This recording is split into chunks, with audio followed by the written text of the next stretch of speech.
Hello, everybody, and welcome to another episode of How to Do Drugs. I am your host, Alia Janine. Up top, I totally forgot to leave the gentleman who wrote the article about me, his Twitter handle, his name. He wrote the article about this podcast in the AV Club, a nice little review. His Twitter handle is Uncle Crizzy.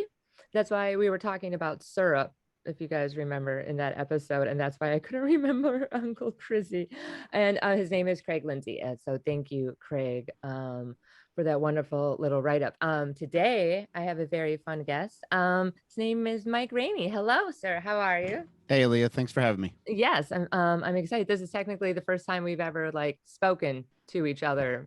We've just met on Twitter, basically. Yeah, it's nice to finally talk to you. I feel like there's so many people that I come across where like I'll interact with them so often on Twitter and Facebook that it's almost like it doesn't feel like it's really happening when you finally get to like look them in the eye and have a conversation. Yeah, it is that that weird thing. Or like, there's been a couple of people where like I felt like I've known them for years, because we've known like we've been like Twitter friends for years, and then like we Yeah. finally meet, and it's like like we're actually friends. Sometimes though it can be a little weird, like because sometimes some people portray a different like persona online than Yeah. what they do in real life, so you have to be careful for that kind of thing. I didn't realize you could see my fucking ring light in my glasses. Whatever, I'm a nerd, I need my glasses. I've had like um a lot of interactions with, well, not a lot, but I remember specific interactions with like being Facebook friends with people for a long time mhm. and being in the same room as them, and there's like that weird thing that happens where you're just like cats like smelling each other's assholes, like you don't like come up and just actually like interact with one another, but you're like just going in circles and trying to figure out the right time to say like, oh, hello, I'm so and Yeah, so, it's nice to finally meet you. yeah, I've had that happen, especially with comics and stuff like that, out of comics that live in different states and stuff like that. It's like, no, we follow each other on social media. It's like, yeah, no, I know who you are. We could say hi. Like, it's weird that if you don't say hi, like I've had that happen before too, and I'm just like, we talk like every day, like you like every one of my tweets, and like you're not even gonna say hi. People are weird. Maybe they're all on drugs, I don't know. I am socially awkward too, so I think that has more to do with it than Yeah, anything. So it takes yeah, it would take a lot for me to get up and go it would have to take somebody locking eyes with me probably for me to walk across the room and introduce yeah. myself like a normal human being. But that's also just like, fuck, now I have to go do this because I Yeah, did, yeah. like I locked eyes, not because you It's like your mom actually. pushing you to say hi to Yeah. like a neighbor. Or you're fucking like, give grandpa a hug. It's like, I don't No, I don't want want to. to. I don't want to. And now they're like, oh, now you don't have to force your kids to do that. I'm like, fuck off. Fucking little bastards getting all the good shit. Yeah, it's so, like thinking back to like all the gross relatives you had to like give a kiss or give a hug, and like now, and the kids don't realize how spoiled they are not having to kiss some fucking old beanbag chair.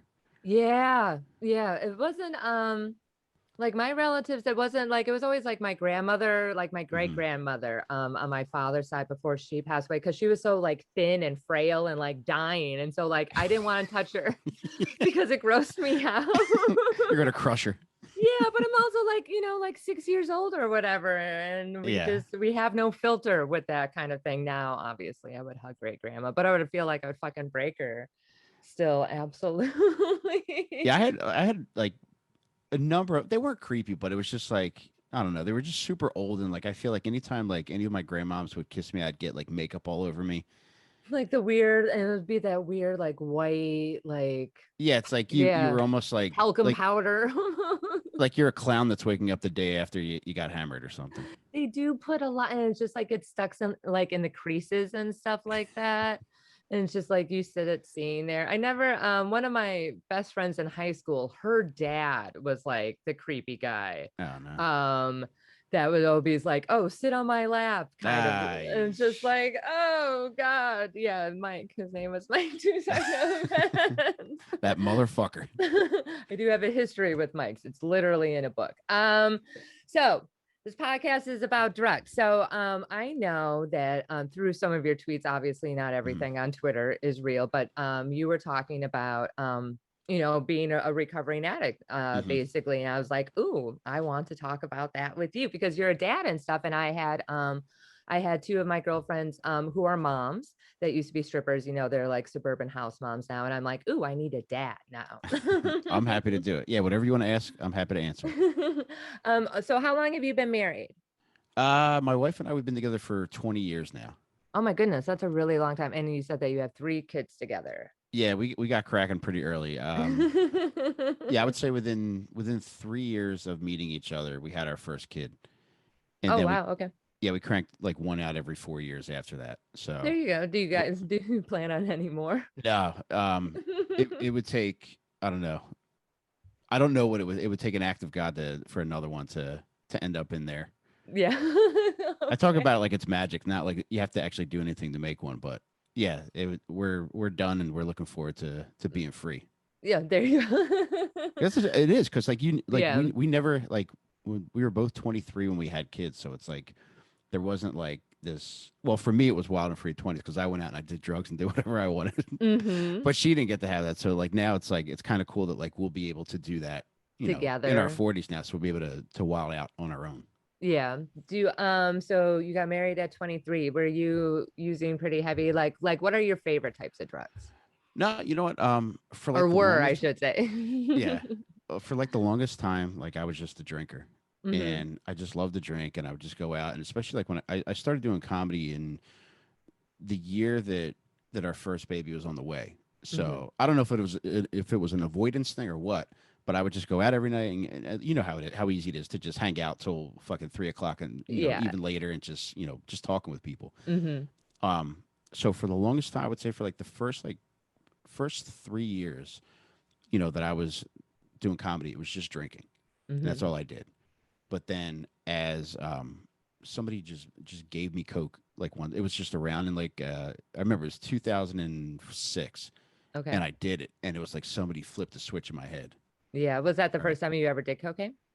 Yeah, it was. Okay. And it was like I was like older too. Like I was Mm-hmm. I think like 26, 27. So I think, it was just around and somebody had it, and I was like, "Oh, okay, cool. I'll do this." And then it Try was it like, out. "Oh my god." I fucking tried it out until I ended up in rehab. Be like, this is the best. Yeah, Yep. cocaine is one of my favorites too. And it was the exact same thing when I tried it. I'm like, I am a big fan of this stuff. This stuff is really fun. It's hard not. I mean, with that, and then also like I ended up having like a couple back surgeries. I got hurt, so like they gave me a shit ton of opiates. Okay. And at that point, like it was kind of like the same thing with coke. It's just like, oh my god, like no wonder like people want to do this shit all the time. Like it's like, do you want to feel the best you've ever felt? And it's like, yeah, I want to. And either one of those things will do that for you. Yeah, for short periods of time. But Yeah. yeah, they still do that. So you just kind of like mix both. So you like Coke and then the pills, which continued the longest, do you think? Um, you know what? I think like I had like pills for probably um it was like 2012 to 2014. Mm-hmm. It was like a little over 2 year run where it was just like, it was every month. I'm getting between 120 and 180 of them, and I can legitimize it because it's coming from a doctor. Mm-hmm. Meanwhile, I'm a fucking zombie, Yeah. throughout every day of my life. But I was having the time of my life. Like I was telling one of my buddies, like during that time, it's like, how you're just super happy, everything's wonderful, and you just love everybody. Like when you start taking pills, and then it's like I remember I invited my dad over to watch a Cheers marathon, and he sits down and like he can clearly tell that I'm fucked up, and it's just within minutes he's like, all right, you know what, I'm gonna go. I was like, what the fuck, man? Like, don't you want to watch Cheers with me? Mm-hmm. But I mean, like that was it. And it's just like I didn't care about who was around. Eventually got to the point where I would just be by myself. It was just, I was having fun, and that's all that mattered. Yeah, that happens a lot, especially yeah, because you're in your own little world. And unless other Yeah. people are using with you, Mhm. a lot of times you wouldn't just be by yourself. And you were still obviously been married this whole time. What was your wife doing during all that? Miserable. Yeah, Poor I mean, it woman. really like. I mean, looking back, like I feel terrible because it was, and I'm still kind of like the same way without like the substances. Like, I need to be alone a lot of the time. I just, I'm most comfortable isolating from people. Mm-hmm. And now it's like, all right, if you tell me you need something, I'll whatever you need, I'll meet those needs. But for Mm-hmm. the most part, like I just feel comfortable by myself. But um, Yeah, so but there's like now it's like a healthier version where it's like, yeah, we can go out and do things together. Whereas before it's like, all right, if I had free time, I'm going out with my buddies, or I'm just going out and hanging somewhere by myself for fucking 8 hours. But now it's like, oh, it's a partner. This is Yeah, we can get out. Like she came out to see me at work today, and like she didn't have lunch with me. She just watched me eat tacos by by myself, which was very nice of her. She It was seems very like an amazing woman. yeah, it was very sweet. But yeah, it's I think it says something if you're willing to just go watch somebody give themselves diarrhea. Yeah, That says a lot basically. about that. Dedication, love. Yeah, love is that's a crazy drug right there. That is definitely. Uh, we won't get into that one. That one makes me want to puke. Uh, so you don't use now anymore, correct? Like, do you still Nah. drink or?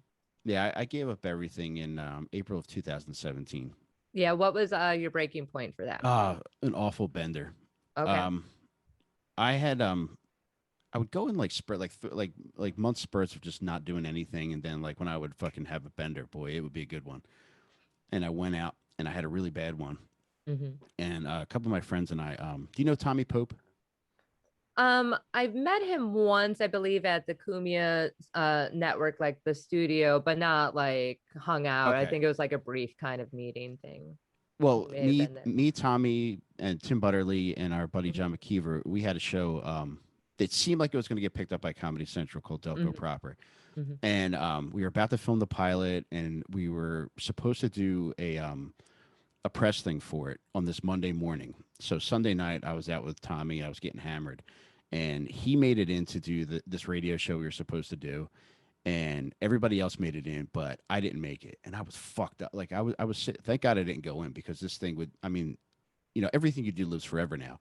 But Hmm. thank God I didn't fucking go in and just make an ass of myself because I was up all night just getting fucked up. And I thought I was fine at the time, but something in me said like I was in the parking lot of this radio station. Something in me told me not to go in. Hmm. So I ended up just going to get a hotel room by myself because I still had a bunch of drugs. And I was just planning on doing drugs by myself for the day. But then once I got there, it's like I don't know if you've ever gotten a hotel room by yourself with a bunch of drugs, Yeah, I have. but there's a certain point where it's just like, this isn't as much fun as I thought it was going to It's be. really not. It's really kind of sad. And then you're like, this is like, at least like call somebody so you're not alone doing drugs. Like one person, you fucking psycho. Yeah. But that's the thing, Leah. Like I was terrified. I turned my phone off because I know my wife would be calling me off the hook. So Yeah. it's like I couldn't even like call one of my buddies to like ask them if they can come out or just to, keep me company for a little bit while I did drugs by myself. Yeah. Um, but yeah, that's what did it. And it's I didn't even like do all the drugs. I dumped most of what I had down the drain, and then at that point, I was just like, all right, I got to fucking do something different because you know, I think it would have been okay if I didn't have the responsibilities that I had. Because I Hmm. even now, like it's like even though I'm stone cold sober, like I love drugs. I love Hmm. drugs. I love drinking, and anybody that has a good time doing it, man, I'm happy for you. Like I want people to do that because it can be a ton of fun. Hmm. But just Yeah. for me, it was just that like I had other responsibilities, and it kept fucking up more and more of those responsibilities. So, Yeah, it was but more of not where, so you felt more inclined because of your children, obviously, your wife job, but not necessarily because you thought that you were going to die. it Like was kill that too. yourself. A little bit of that too. Honestly, Aaliyah, like my mental health, like at any given point, like I think it's highly conceivable that I could be the subject of a fucking CNN breaking news alert. Like my mental stability is that Hmm. fucked up, even now. Um, but with that shit, and I feel like looking back, like doing whatever I did was kind of a way to kind of like level things out. Hmm. Um, Instead of escaping. yeah, yeah, and that's probably what it was. So it's like and I like to do things the way that I want to do them. And if I want to do a ton of something or nothing at all, so it's highly conceivable that at one point I probably would have fucking OD'd or just wrapped my car around a tree. Yeah, I have that problem too with the binging on certain things, especially It's like fun though. it really is. It is. I was out like a couple nights ago and like because I don't go out that often right now. I'm waiting until I get my fucking second vaccine shot. But it's like I have one drink and like I'm out with people and Yeah. I'm like, I need to have more than one drink, even though like I Hmm. had a bunch of fucking shit to do. Yeah, it's definitely it's that little trigger in your brain. We're like, no, this is what we want to do because this is what we Yep. like to do. So we are going to do this and fuck all other responsibilities. Yeah, and there's always like I don't know if it's like this for you, but like I always felt like there were certain like conditions where if like especially like for instance like I went to fucking Tampa, Florida one time. Mm-hmm. And even at the time I wasn't drinking, I was like, all right, I could die here. This is my kind of place. It's a fucked up place where you feel like you can get So murdered at fucked any up. time. Yes. And you could just I would nothing would make me happier than sitting behind a fucking 7-Eleven drinking 24-ounce Bud Ice fucking cans. In fucking Tampa. Oh my God. It was my kind of place. But Yeah. and but that's the kind of shit that like that I mean it still excites me. My fucking eyebrows shoot up off the Mm-hmm. top of my head when I speak about it. Yeah, But yeah, you get that little adrenaline rush. Like, are we going to do it this time? So yeah, you but do, but so you do like still get a lot of urges and stuff like that. Like, how do you combat them? Like, what makes you not do it? um you know what I do like if I pass like a billboard or something like that, like I love drinking Budweiser. If I pass like a Budweiser billboard, it's like I'll literally start salivating.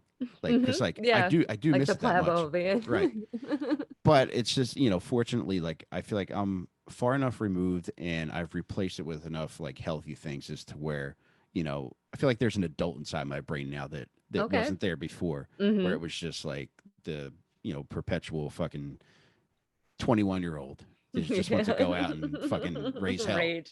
Yeah. Raging. Yeah, I don't really have an adult in my head yet. I don't It's not think. fun. I don't recommend it. No, but I am fairly responsible. I've always been responsible when it comes with my drug usage and lack thereof. But yeah, there are times when it always depends on what mood I'm in too, like what's going on in my life. Hmm. Because it could be something like really shitty that happened, or it could be something that really good and that Yeah. fun that happened. I'm Yeah. like, oh, I need to celebrate, or oh, I need to cope. I've always been more of a celebrator than a coper. Okay. So when it comes with stuff, like I've noticed with when it comes with like needing to cope with stuff, I like to I'll do like microdosing of mushrooms and stuff like that. It helps with depression and it also like helps you kind of like work shit out a little bit. So I notice I do that instead of like going on like a drinking bender or something, which and I can't do that much anymore, unfortunately. I Yeah, one thing like yeah, the fucking hangovers became fucking monumental because I'm 42, and once I hit yeah, like my same. mid 30s, it was just like holy fuck, like this is gonna knock me out for 2 days at least. Mm-hmm. But going back to the thing you talked about with microdosing, like I'm hearing more and more people saying that, and I know that if it ever came to the point where I felt like I needed to go back on some kind of like medication to regulate my brain, I would Mm-hmm. probably choose that over going on another SSRI because that shit was just it And didn't some of work for that me. stuff, yeah, a lot of that I've never I definitely know I probably should have been on some Mhm. antidepressants at certain points in my life, but I've also never wanted to be one of those people that has to take it forever. Like my mom Yeah, has to yeah, I take felt that. hers forever and I'm just like I don't want to be dependent on that. Yeah. But I also just recently found out that I have ADHD and now like, they're giving me Adderall and stuff, but it does help a little bit. But yeah, I never wanted to have to do something like that. So I like the mushrooms because it does help me with depression. Like it helped me, prevented me from committing suicide, Mm. again, a couple of years ago, like 2018, I think. To the point where like I was driving to Wisconsin. I'm like, oh, I could buy a gun in Wisconsin very easily, Oh kind man. of thing. But then, like, when I got to Wisconsin, I had some mushrooms and I just microdosed in my fucking parents' backyard. And I'm like, yeah, no, buying a gun's real dumb, Oh. kind of thing. But it has helped out a lot. And the thing with hallucinogenics, too, is that I don't think that it would like, because you know how some people with certain drugs, like I know some people don't drink, but they may Mm. smoke pot. Yeah. But like if they were to try, like, if they would take a pain pill, they may go back to drinking, Yeah. it may be like a gateway, like a trigger thing. But I don't think like, especially if you're microdosing on mushrooms, I like obviously not an expert, but just from my personal experience, I don't think that it would trigger anything to where you would want to like get more fucked up. Does that make sense? It does, and I'm with you Okay. because I mean, in my early 20s, like I did mushrooms a handful of times, and Hmm. I didn't do them for like any kind of therapeutic purposes. Oh yeah. I just wanted to have a fun time. Yeah. But even now, like 20 years later, I can look back and say that like that was the only like real fun time I had using drugs. where when it was over, it was just like, oh, that was fun. Mm-hmm. Whereas And with then you don't everything like else, feel like shit. Like, yeah, yeah, and it's just, and it lasts a long time, yeah, and it feels they're like it's never actually, going to fucking end. and it's cheaper. Yeah. I'm I'm gonna go always buy some. I'm always trying to push acid or mushrooms. I'm like, yeah, it's better than cocaine, it's better than pills, and they can actually help you. I don't know about microdosing on like acid, if that would like be like beneficial. I'm sure that Hmm. it probably would. Especially with like, I know that they have like microdosing and stuff of like ecstasy, well, MDMA, like the Hmm. actual like the medical stuff, not the street stuff you get from fucking Yeah. Toby on the corner of Fourth. Um, it's not good. I don't recommend it. Yeah, I don't know. With acid, like I don't know. You know how like when you have a bad experience with something, like Mhm. for example, like if you get really sick drinking something, anytime you think of that, it Ugh. gives you like an instant stomach ache. Jägermeister. Yeah, like that's how I feel with acid. Because the one time that I did that, I had diarrhea. Like this, I was at a college party, and it's like it felt like my insides were going to explode. So I was like, all right, I'm just going to go to the bathroom. Everything's Hmm. cool. And I turned the corner, and it's a college party, so of course there's 15 fucking people waiting to get into the bathroom. And I was like, I might die right now. Like I just got to go home. So I went home and I was able to poop, but that was enough to make me never want to do that again. And acid shits. I was talking about this with Doug Stanhope on one of the other episodes about how, yeah, acid shits and like acid farts are like the most disgusting. He called it like soft serve because it's not like hard and it's not like liquidy. It's just this, and it's just like like it's like toxic. Like you're literally releasing acid, like some weird toxic acid from your body. Yeah, that's a good way to describe it because yeah, that was one of the more gross experiences I had. Yeah, so that was like the first and last time you ever tried acid. Oh, that sucks. Yeah. Yeah, it was just like, yeah, I figured because it was a hallucinogen and I had fun with mushrooms before, I'd be like, oh, well, this is fun too. Hmm. But again, like I didn't do it with like fun people. Yeah, when you do that kind of drug, you do want to be like have a safe circle of Yeah, people. there was somebody that was like tasked with being like, I guess my babysitter for the night, but like, it was They my boy, failed. so like, yeah, he just wanted to fuck with me all night. So like he was scaring me like at every opportunity he got, and he took me to this convenience store.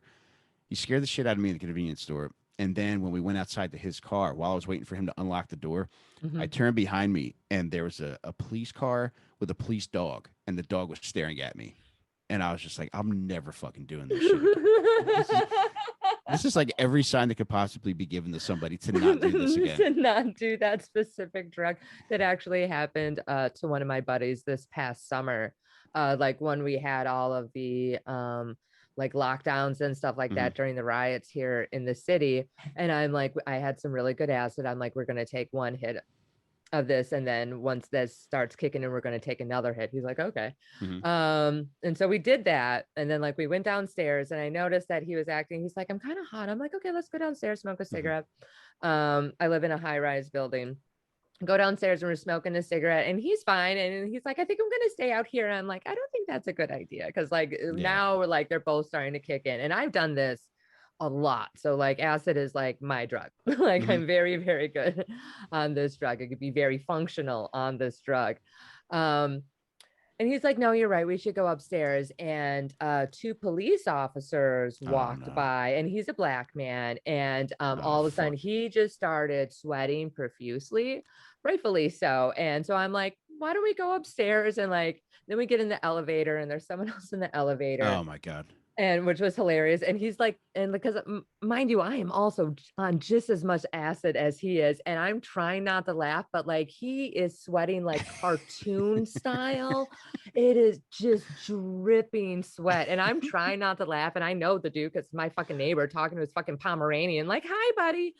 And we finally get to the floor, and I'm like, you're going to take a shower. I'm like, I'm going to stay. He's like, yeah, that's it. I'm like, I know. So we're going to stick you in the shower, stuck him in a cold shower, and fed him brisket. And he was Is fine it the after trick? that. Yeah, well, I mean, I was eating. He's like, I want brisket. I'm like, okay, here you go. Yeah, I can eat on acid, which is weird to some people, apparently, but I get Yeah, down. it's yeah, that that kind of shit scares me. Like hearing, like having my own experience, and like hearing like that kind of thing scares me. It's just I don't know that Yeah. I don't know that would ever be for me. But like hearing people like you talk about it, being able to function, Hmm. like to me, like that's just like oh my god, like tell me more. Tell me more about how you were able to do that. I think honestly because of like acid was kind of like the first drug that I really did. And the first time I ever did it, I did it in high school, like Hmm. actually in class in high Oh school. god, how did that go? It was actually kind of fun. And I did it a couple other times, but for this, like the very first time that I did it, was I believe it was me and my girlfriend Kim, and I had English class, which was very boring, and then I had Spanish class, which was Uh, not boring. So I remember like we dropped it in English class, and so it takes a little while to kick in, so it didn't really start kicking in until the end of the class, which was great. And for some reason during this particular class we were doing sign language, uh-huh. like we're reading some book about, maybe it was Helen Keller, I don't remember. I just remember that we had to learn how to like spell our names and like do a whole sentence.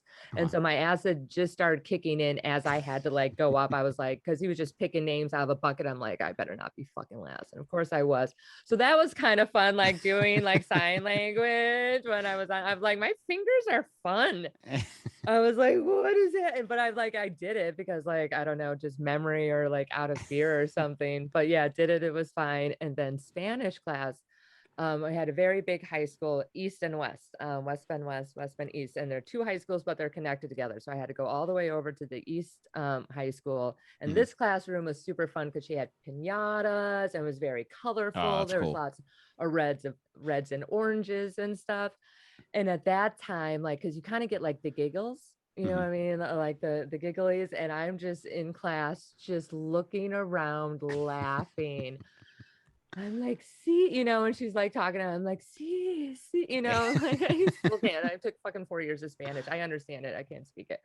Just, and then I had to go to the bathroom. I'm like, I think I'm just gonna leave like school in general.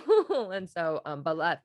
Yeah. And then another time, I actually have a tattoo on my arm from something from a social studies class. But yeah, I think because I started doing acid like in places where I had to be functional, that I just Mhm. kind of like maybe trained myself to be somewhat of a functioning human being in Yeah. situations, or at least like I think I'm functioning.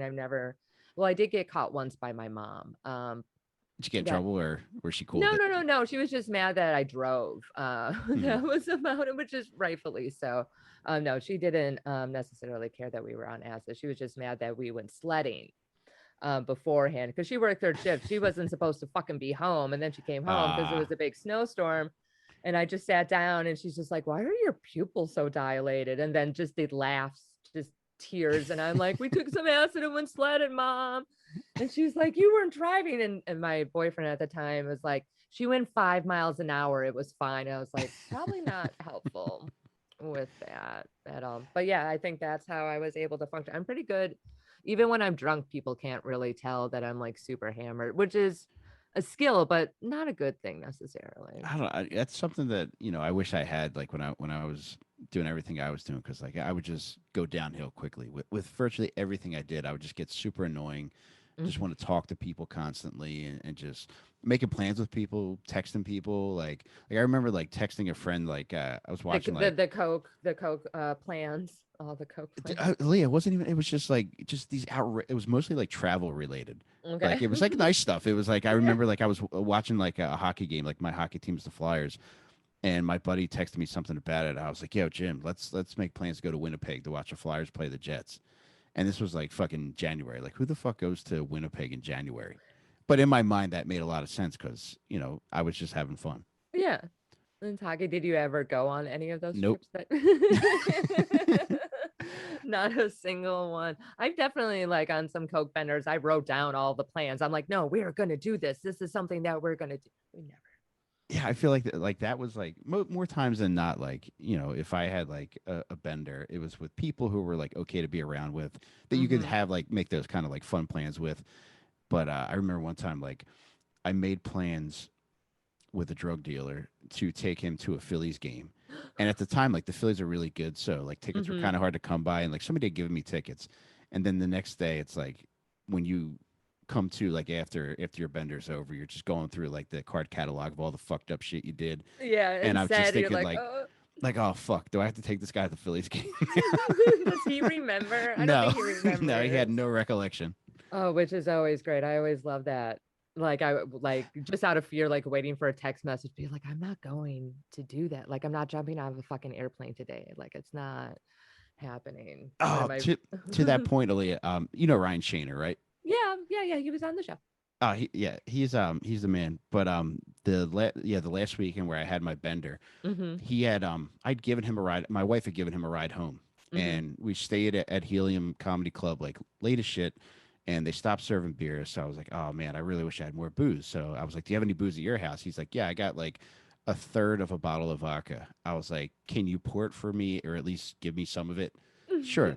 So he ran in his house and he got like a pint glass full of vodka and he ran it out to me. Sweetest thing ever, just so I Oh could have my something to drink for the 15-minute ride home because I was just so happy to be drinking again. yeah. And then when I came home from that hotel that morning, as I'm processing, like hitting rock bottom, Shaner sends me a text like asking if like, because I had promised him in return an entire bottle.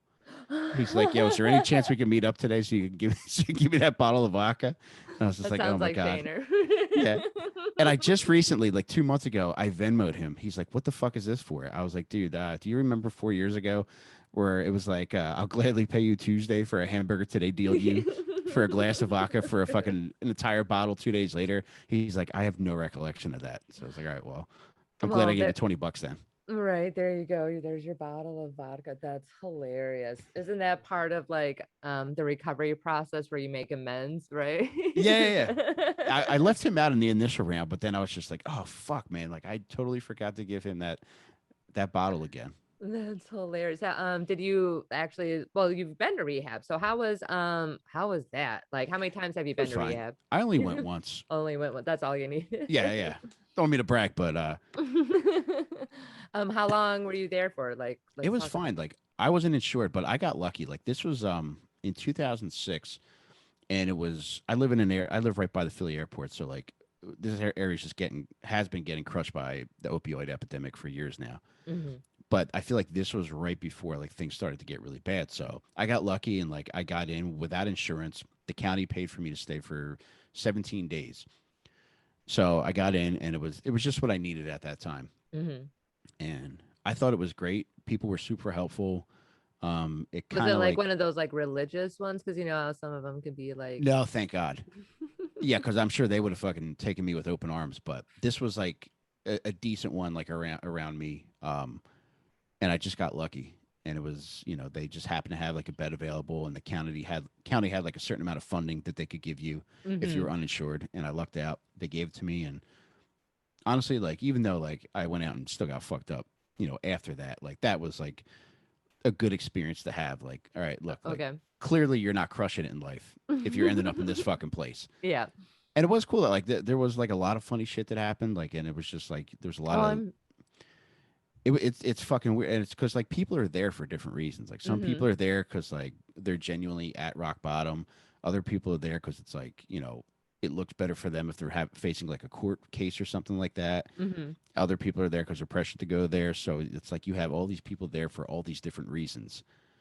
And it's just funny to see, especially the people that clearly still want to get fucked up, but they're being forced there for one reason or another. They're always trying to Hmm. sneak shit in the back door, like people hooking up there, people trying to take other people's fucking drugs because they would still give you your shit. Like if you were taking like antipsychotics and shit like that, Yeah, like like the prescription stuff yeah, or whatever. yeah, they would have those, but people would still, in full addict mode, trying to negotiate these fucking crazy pills if they can't get pills that'll get you fucked up. Yeah, they'll be like, "What will these do?" Yeah, And they will. A lot of people will. They'll literally yeah. do anything. My uncle, he was a big alcoholic, and yeah, he hid, bottles of alcohol in the Hmm. garage, and then like was drinking. I remember mouthwash one Yeah, time. it's a big one. I've heard other people doing that too, and it's Yeah, or I'm not like above that, but it just yeah. wasn't my thing.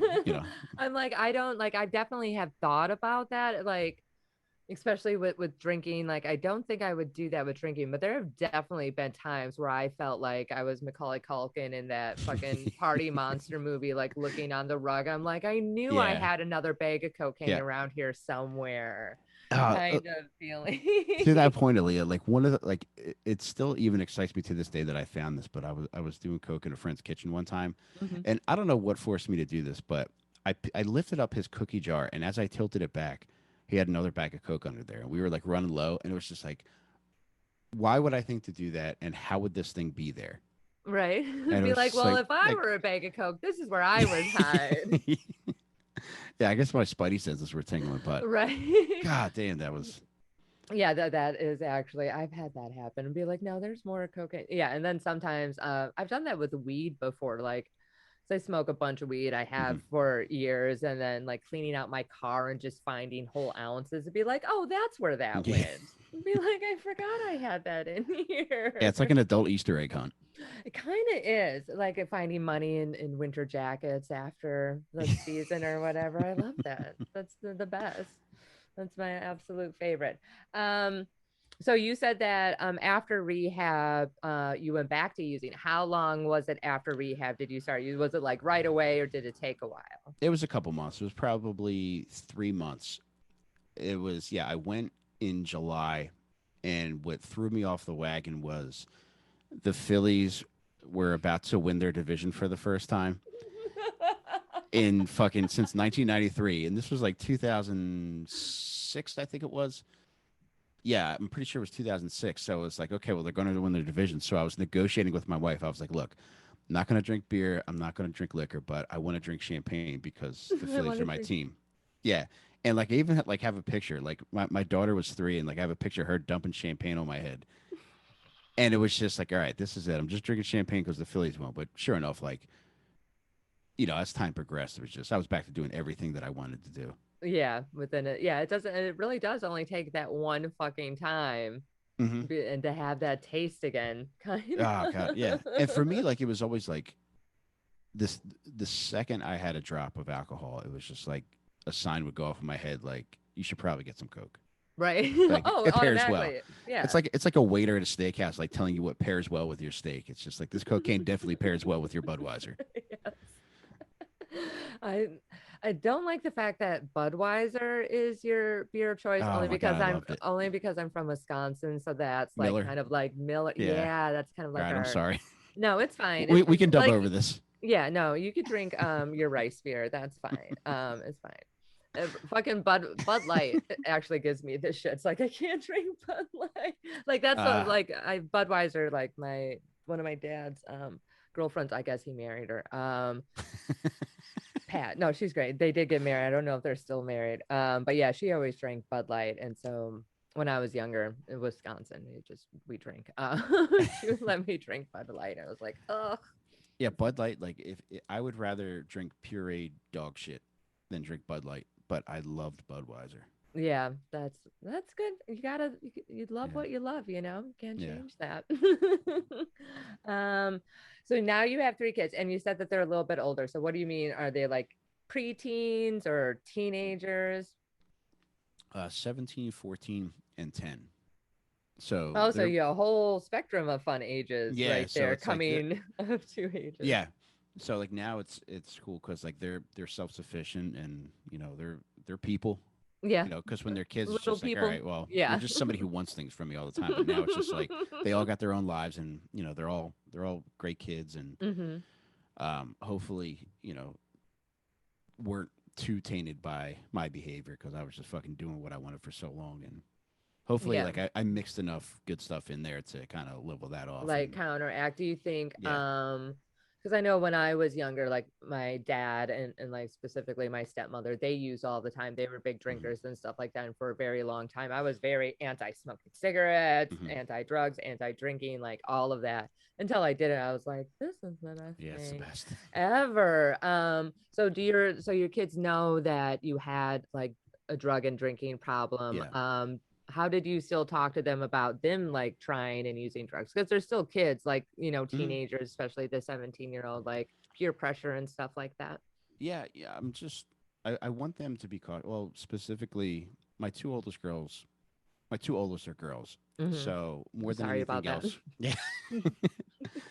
Well, I want them, aside from like knowing like what the effects of like the drugs or especially alcohol do, I want them to know like the ramification of the dangers that are out there that's Hmm. relative to those things. Like if you're at a party, it's like there's probably going to be some predators there, Yeah. and there's plenty of dudes out there that are going to take advantage of people the second they realize that somebody is incapacitated. Hmm. So I want them to be aware of the fact that there are fucked up people out there that are going to take advantage of people who are just trying to have a good time. Because like Yeah. if I'm a 17-year-old guy like me, like I was, if I have 8 beers, it's not a big deal. I'm just going to sit in the corner and piss myself. Yeah. Whereas the unfortunate reality is like if a 17-year-old girl is passed out, somebody's probably going to try to fuck with her at some point. Absolutely. Yeah. So I just want to make As them aware of someone who was a 17-year-old girl, yeah. yeah, and I just want to make them aware of just not that they have to do anything different, but just there are people out there that are just opportunistic and waiting for somebody to Hmm. appear fucked up who's just trying to have a good time, Yeah. and and fucking awful things do happen.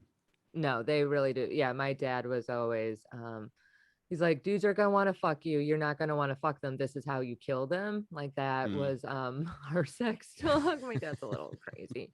No, but yeah, he was always just like, he's like, you're gonna do drugs. He's like, but just make sure you're around the right people. Make Yeah. sure that you're safe. And my parents are always like, we know that you're gonna do this stuff.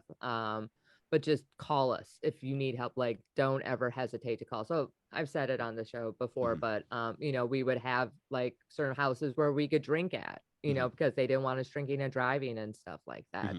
Hmm. Which I'm not sure is necessarily the best type of parenting, but at the same time, like it definitely kept a bunch of us from dying, I'm sure.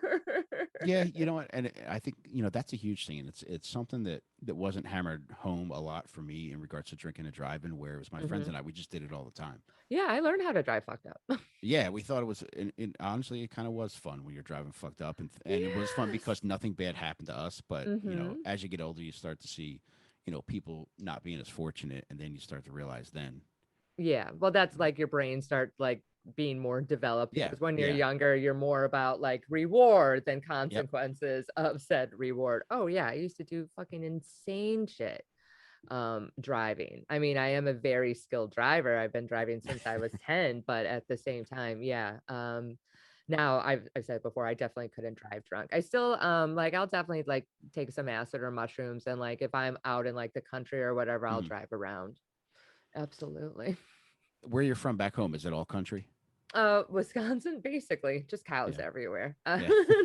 No, no, Milwaukee is a fairly large city. We have one like mini skyscraper, I guess you could call it. I'm not sure if we have Milwaukee and Madison happen to be like our biggest cities, the biggest Hmm. college towns.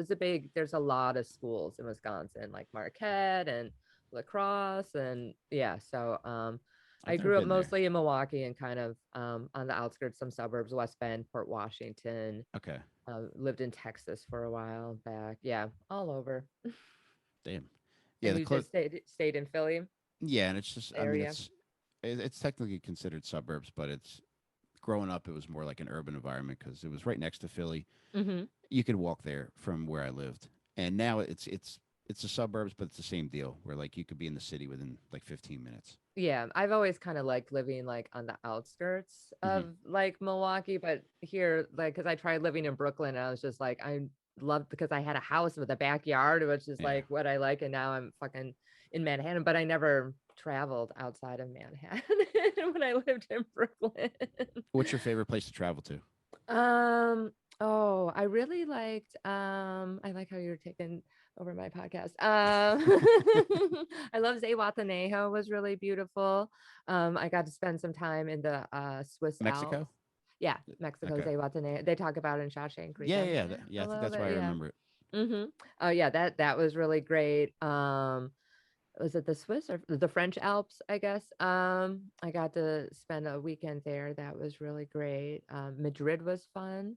Oh Jesus. I've been, yeah, a couple of the foreign places, like the United States, because my dad and my uncle were truck drivers. So like growing up, I got to travel all over the place to all Oh, the that's states. awesome. Yeah, like I love Texas. Texas is great. I actually, my uncle lives outside of Tampa, Clearwater, Oh, I love Clearwater. Florida. Yeah, so I went there.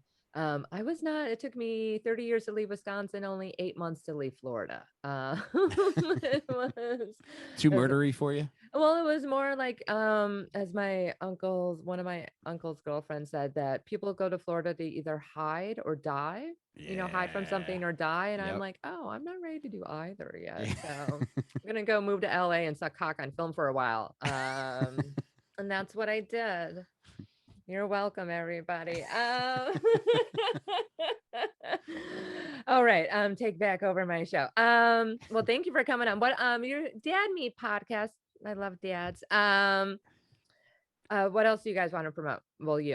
That's Tim really it. Tim's Like on right here. now, I do Dad Me podcast with my friend Tim Butterly, and it's if you're a fat fucking idiot who enjoys positivity, who wants to get with people that are setting goals in life and just going after shit without all the fucking the rah rah, you know, positivity bullshit that you might see in other places.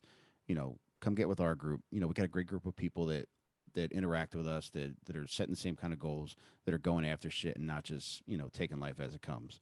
External circumstances can suck our dick. We're just going to dictate our own lives and just have fun. Suck our dicks to all our enemies. Yep. Well, thank you very much for coming on. It was a pleasure to meet you, I guess. That's so fucking tacky to say though, right? When it's so fun to eat That's me. appropriate. I had a It pleasure. is Thank you so much for appropriate having me. This though. was awesome, Alia. I really like talking to you. Yeah, no, I know. It was fun. All right. Obviously you can find this podcast wherever the fuck you're listening to right now. And follow me on Twitter, the Alia Janine, and at Alia.Janine on Instagram, because I'm still being shadow banned on Instagram. Oh fuck. It's fun.